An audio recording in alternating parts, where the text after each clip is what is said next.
Psychologists have told us that up to 70% or more of the beliefs that we acquired as children are negative, disempowering, limiting, and self-sabotaging.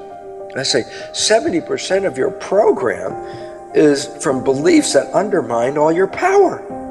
And then we walk around saying, I'm a victim, my genes are killing me, nature isn't supporting me. Well, it's time for that victim idea to end, because we now know that we are all very powerful people, that our beliefs and attitudes about life are shaping not just our internal biology, but are shaping the life that we experience in the world outside of us. My wake-up came when I realized that I was struggling, I was homeless, I was poverty because of a belief system I had that I didn't know I had. Okay, let's stop there.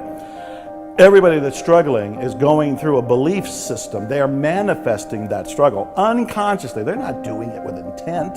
That's why I can't say that they're doing something that is shooting themselves in the foot, because they're not doing it with conscious intent. It's coming from their unconscious program. Bruce Lipton, he says poverty is passed on.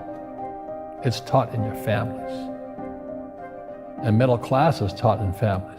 And so the people right now who are sitting at home, who are struggling financially or worried about money or unhappy, they may be making a lot of money, but unhappy with what they're doing, it was probably taught to you. You know, your super ego was taught, get a job, work hard, or you'll never be rich, or the rich are evil, or whatever. And until you change your mindset, Correct. Money won't help you, right? Correct.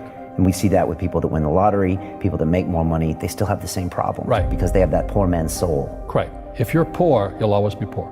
That's really hard for people to Yeah, understand. the money will disappear that fast. Just like most pro athletes, they make millions of dollars, and what 65% are bankrupt 5 years later, it's because they come from poor families.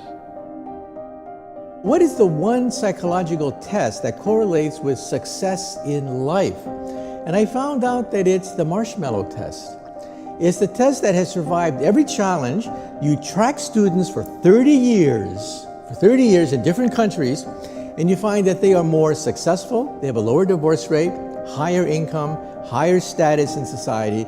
So what is this marshmallow test? You get kids and ask them, do you want a marshmallow now? Or 2 marshmallows a few hours from now? And the kids that want the marshmallow now tend to be those that want shortcuts, those that don't want to do the hard work. They want the quick kill.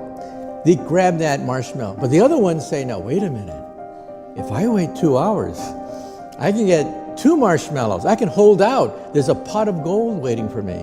They're not going to take the shortcut. Well, it turns out that if you do the same thing with poor children and the same thing with middle-class children, it turns out that poor children will, in general, go for the quick kill because they know that things disappear real fast.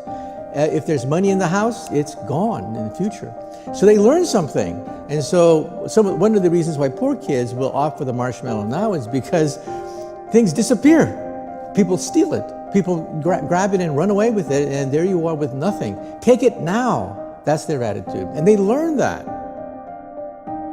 Just before birth and for the first 7 years, your brain is operating on record.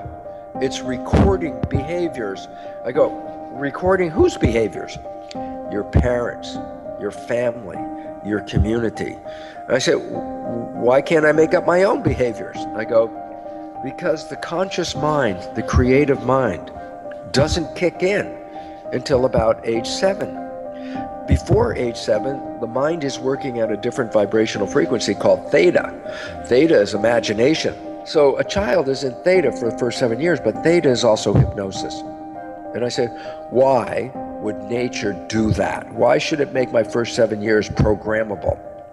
And the answer is simple. How many rules do you have to learn to become a functional member of a family and a community? An infant needs to learn 100,000 facts. I go, how can you teach an infant 100,000 facts? How do you teach a 1-year-old a fact? If the brain is operating in theta, it just records like a video camera. The behaviors that are fundamentally in your subconscious mind, think about it, they're not your creation.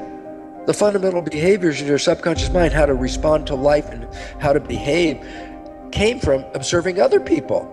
And all of a sudden I say, oh my God, then the programs in your subconscious mind do not necessarily match your wishes, your desires, what you want from life. They match the programs of other people. And therefore, when you're operating from the subconscious programs, you're not operating from what you want. You're operating from the behavior that you were downloaded with by observing other people.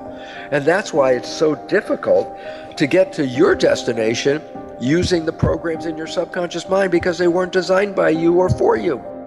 You have to really face the ruthless reality, the ruthless truth, that what you're getting in your life is a direct result of your beliefs.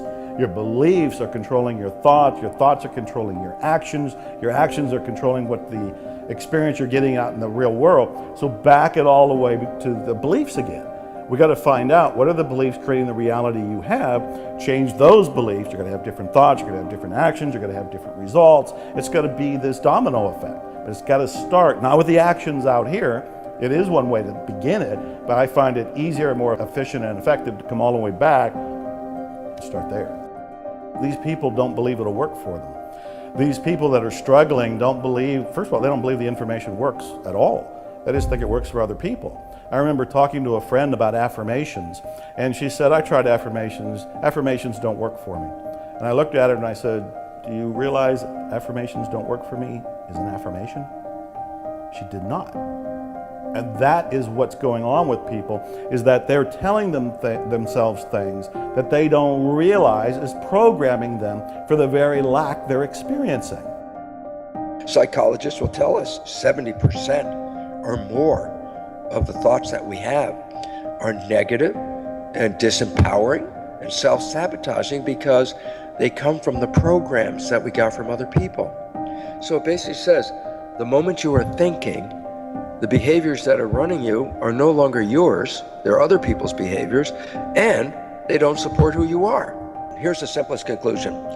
I rewrite all the negative beliefs that have taken me away from my goal, my destination, my wishes. I rewrite all the negative ones, and I put in positive ones. Put yourself into a state of hypnosis, which is a low brain frequency, like a low alpha vibration or theta vibration. That operational state of the brain at that low vibration, theta or low alpha, is the functional equivalent of hypnosis. This is where your brain was for the first 7 years. That's how you downloaded all the fundamental knowledge that you're living by. In the first 7 years, your brain was recording on all of the time, recording everybody's behavior and putting those programs into your system. You say, well, how do I do that? So just to help you out, theta is a low vibrational state. It's lower than consciousness and brain function. So here's the interesting story. When you're alert and awake during the day and operating from consciousness, your brain is operating at a high vibration. When you go to bed at night, it drops to the lowest vibration called delta. That's called sleep. But guess what? As you pass from the high vibration of being awake during the day to go into the low vibration of fall asleep at night, by definition, you pass through theta. Theta is just the part where the conscious mind is slipping off into sleep. So I go, oh, so there's a period of time just as you're falling asleep where your brain is naturally in theta. I go, yeah, guess what? Put a pair of earphones on as you're going to bed. Play a recording that has the beliefs that you want. I say, why is this relevant?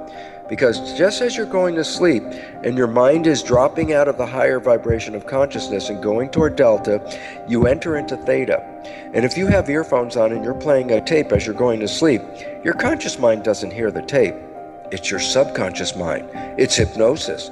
So you can create self-hypnosis every night by putting on a tape with a new belief or program that you want and play it every night. And repeat that, and that will do it.